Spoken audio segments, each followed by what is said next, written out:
Wow, অসাধারণ অসাধারণ, এত সুন্দর স্মেল। আলহামদুলিল্লাহ আলহামদুলিল্লাহ।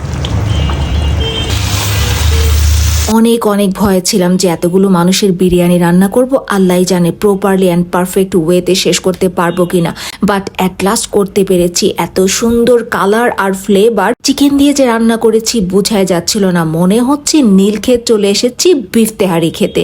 আসসালামু আলাইকুম, আশা করি সবাই অনেক অনেক ভালো আছেন। আর আমি তো চলে আসলাম আরেকটি ধামাকা ভিডিও নিয়ে। দেখতেই পাচ্ছেন অনেক বড় একটা সসপ্যানে বিরিয়ানি রান্না করেছি এবং সাথে ভিডিও করে নিয়েছিলাম। So let's go with the biryani. তো চলে যাচ্ছে চিকেনটাকে সবার আগে কষিয়ে নিব। আমি একটা সসপ্যানে খানিকটা তেল দিয়ে গোটা আস্ত মশলা দিয়ে তারপর দিয়ে দিলাম বেশ খানিকটুকু পেঁয়াজ। পেঁয়াজগুলোকে আজকে আমি একেবারে বেরেস্তার মতো করে ভাজবো না, কারণ আমার বেরেস্তা আলাদা করে ভাজা আছে। আমি চিকেনটাকে কষানোর জন্য পেঁয়াজটাকে হালকা একটু ভেজে তারপর দিয়ে দিব সব ধরনের মশলা, কারণ পেঁয়াজটাকে আমি চাচ্ছি চিকেনের সাথেই যেন একেবারে গলে যায়। তো সবার আগে দিয়ে দিচ্ছি আদা রসুন খানিকটা ভেজে, তারপর দিয়ে দিচ্ছি পেঁয়াজ বাটা। তারপর আদা রসুন পেঁয়াজ খানিকটা তেলে ভাজার পর দিয়ে দিচ্ছি কাঁচামরিচ বাটা। কাঁচামরিচ বাটা দেওয়ার পর দিয়ে দিচ্ছি ধনিয়ার গুঁড়া, জিরার গুঁড়া, গরম মশলার গুঁড়া। আসলে কোনটা যে কখন দিয়েছি, কোনটা আগে পরে কালার দেখে আসলে বোঝা যায় না, কারণ ভিডিও শুট করার পর সঙ্গে সঙ্গে তার ভয়েসটা দেওয়া হয় না, অনেকদিন পর দেওয়া হয়, তখন আর আসলে মনেও থাকে না কোনটা আগে দিয়েছি কোনটা পরে দিয়েছি। অনেক সময় অনেক চিন্তা করেও মনে করতে পারি না যে এই মশলাটা কি দিয়েছিলাম। যাই হোক, কোনো সমস্যা নেই, কারণ আমি তো আর আপনাদেরকে রেসিপি দেখাচ্ছি না, আমি জাস্ট আমার রান্নাটাকে আপনাদের সাথে শেয়ার করছি। এই তো তারপর বেসিক এই মশলাগুলোকে খুব সুন্দরভাবে ভালোভাবে ভেজে নিয়েছি যেন কাঁচা গন্ধটা না থাকে। তারপর সেখানে দিয়ে দিলাম এক প্যাকেট রাঁধুনি বিরিয়ানির মশলা। এটা আসলে বিরিয়ানির মধ্যে আলাদা একটা ফ্লেভার নিয়ে আসে। যদিও আমার গরম মশলার মধ্যে জয়ফল জয়ত্রী বিরিয়ানির কিছু মশলা কিন্তু অ্যাড করাই আছে। সব ধরনের মশলা খুব সুন্দরভাবে তেলে পেঁয়াজে কষিয়ে নিলাম।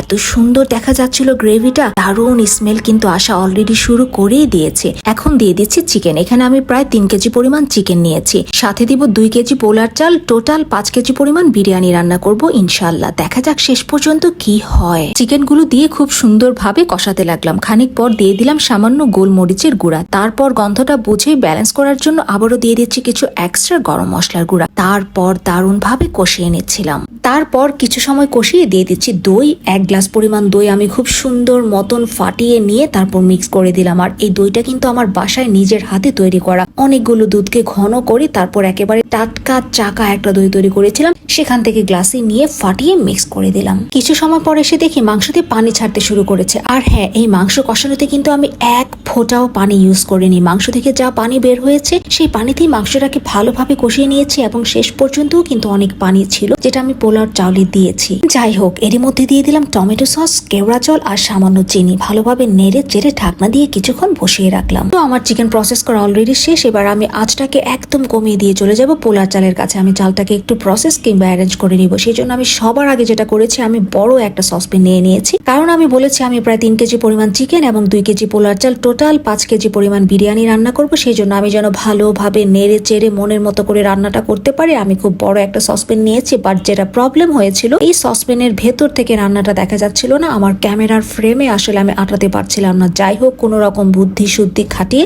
কোনো রকমে ক্যামেরার স্ট্যান্ডটাকে দাঁড় করালাম। বাট যেটা প্রবলেম হচ্ছিল যে আমার হাতের কারণে আসলে সসপ্যানের ভেতর বা রান্নাটা দেখা যাচ্ছিল না। Anyway, I tried my level best. তো আমি সবার আগে তেল দিয়ে অল্প পরিমাণ আস্ত গোটা মশলা দিয়ে আমি চালটাকে খুব সুন্দরভাবে অনেকক্ষণ সময় নিয়ে নেড়ে চেড়ে ভালোভাবে ভেজে নিলাম। একটু লক্ষ্য করলে খেয়াল করবেন যে আমার ক্যামেরা কিন্তু একটা জায়গায় ফিক্স নয়, আমি বিভিন্নভাবে বিভিন্ন অ্যাঙ্গেলে বিভিন্ন জায়গায় রেখে কিন্তু ভিডিওটা করেছি। যাই হোক, কাজটাকে অনেক বেশি ভালোবাসি বলে এত প্যারা নেই, কারণ এটা আমার হবি হিসেবে কাজ করে। এনিওয়ে, তো চালটাকে ভালোভাবে ভেজে এখন চিকেনটাকে মিক্স করে নিলাম। আর এটা কিন্তু অনেক বেশি ডিফিকাল্ট ছিল আমার কাছে, কারণ 2টা চুলায় বড় বড় 2টা পাতিল ছিল, তার পাশে ক্যামেরা ছিল, অন্যদিকে ছড়ানো ছিটানো মশলা পাতি, নিচে দা বটি সবকিছু মিলিয়ে যে কি একটা অবস্থা ছিল। যদি ক্যামেরার পেছনের সিনটা দেখাতে পারতাম তাহলে আসলেই বোঝাতে পারতাম যে এটা সত্যি একটা ভালোবাসার কাজ। এছাড়া আসলে এতটা কষ্ট করা কখনোই পসিবল না। যাই হোক, চিকেনটা পোলার চালে দিয়ে ভালোভাবে মিশিয়ে নিয়ে নেড়ে চেড়ে দিয়ে দিলাম গরম পানি। তারপর দিয়ে দিচ্ছি পরিমাণ মতো লবণ, শুধুমাত্র পোলার চালের জন্য, কারণ চিকেনে আলাদা করে লবণ দেয়াই আছে। তারপর দিয়ে দিচ্ছি বেশি করে কাঁচামরিচ। কাঁচামরিচের স্মেলটা কিন্তু বিরিয়ানির গন্ধটাকে দারুণ করে। তারপর কিন্তু ওভারঅল টেস্টটা বুঝে আমি আবারও কিছু লবণ, হালকা সামান্য চিনি, কেওড়া জল সবকিছু ব্যালেন্স করেছিলাম। খুব সাবধানে এবং কেয়ারফুলি কিন্তু নাড়ার মধ্যেই থাকতে হবে যেন তলানিতে লেগে না যায়। এন্ড ফাইনালি ঢাকনাটা খুলতেই